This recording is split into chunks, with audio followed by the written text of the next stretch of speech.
My name is Anna and I'm from Ukraine. And daily I vlog to update you on real-life situation in my country during this awful Russian war. But Ukraine is not limited to war, and I want you to discover Ukraine together with me. In comments below, I often have questions and advice that Ukrainians should stop using Cyrillic alphabet and switch into Latin. I don't think so, and in my today's video I want to explain you why. The Ukrainian alphabet is known as abetka, azbuka or alphabet in Ukrainian language. This is a set of letters that we use to write in Ukrainian, and it is a Cyrillic alphabet. It is a national variation because in Ukrainian alphabet we do have some letters that are different from other Cyrillic alphabets. Ukrainian alphabet consists of 33 letters, and we have an apostrophe that we actively use in writing. Ukrainian orthography is based on phonetical principle, and actually this is a blessing to those who learn Ukrainian. Why? Because a letter corresponds for a sound that it reflects, and you don't need to memorize letter combination and what sound they produce. Sometimes, rarely, Ukrainian text can be romanicized, that is, written in Latin alphabet, transliterated. We did that for SMS messages, for some international communication, when people don't have access to Cyrillic alphabet on their computer, for example. And many believe this could be a tendency for future, because they associate Cyrillic alphabet with Russian, but it is not so. The Cyrillic script itself went through a number of transformations, and its history begins back in the 9th century in Bulgaria. It is closely associated with the personality of Tsar Boris, who is now a saint, and he wanted to baptize Bulgaria without losing its culture and language. And the majority of religious books back in that time were Greek. So he invited scientists to create a script that could be used for holy texts. Tsar Boris heard about two brothers, scholars, who created a script recently in Great Moravia. They were using specific letters now known as glagolitic script to help this state have its own script system. So he invited them to Bulgaria and asked to create a specific alphabet for this Slavic language. Cyril and Methodius started working on the script, and as with many old ancient records, everything is pretty fuzzy. But in the result, we have Cyrillic alphabet. It is a mixture of some Greek letters and old glagolitic script that was created by them for Great Moravia.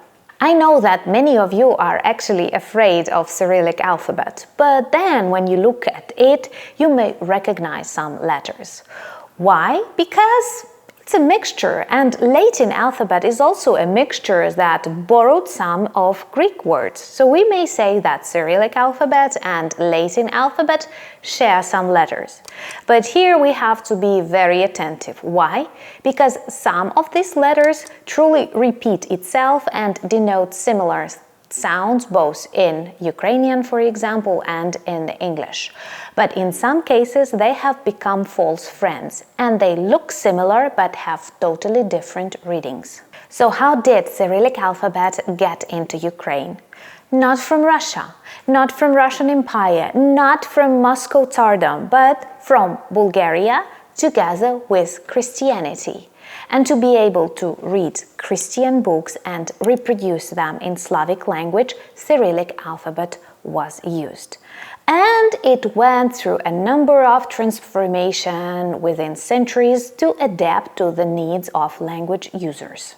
Today we can speak about national variants of Cyrillic alphabet that exist in different countries. And of course there is a difference in alphabet between Ukrainian and Russian. But you are right in your thoughts that sometimes alphabet can also be a tool of propaganda.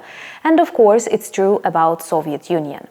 Back in 1930s, Stalin, with his Great Terror and unification, wanted to erase national peculiarities of Ukrainian alphabet and prohibit usage of some letters, like Ukrainian letter G. Why? Why was this letter forbidden? Why a letter? Because it demonstrated one of the differences that exist between Russian and Ukrainian. Actually, our languages are quite different. And it was erased from texts and scripts and others. Another unique Ukrainian letter is Y, and we love it very much. Very often it is associated with something specifically Ukrainian, and you can meet it on t-shirts and other advertisements, for example. Later, Stalin went further, and he made some of Central Asian Soviet republics also switch to Cyrillic alphabet. And for them, it was a huge tragedy. Why? They were using Arabic writing systems before, and they do not adapt well with Slavic Cyrillic alphabet. And that was one of the reasons for their destruction, their breakup with cultural heritage of this part of the world. So, to sum it all up, we have to understand that Cyrillic alphabet was developed to serve Slavic languages, and it is best combinable with them. But there are countries in Central Asia that use it as their alphabet, and there are Slavic languages that switch to Latin alphabet, like Czech or Polish. Looking back in Soviet past, understanding how language use and even alphabet could have been used as a weapon, we have to be careful. But denying Cyrillic alphabet and Slavic cultural heritage, we will lose this war. Why?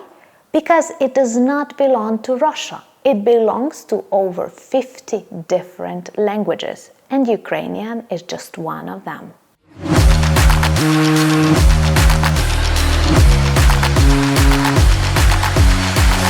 Cyrillic alphabet is not Russian alphabet. It belongs to cultural heritage of many different cultures and many different languages.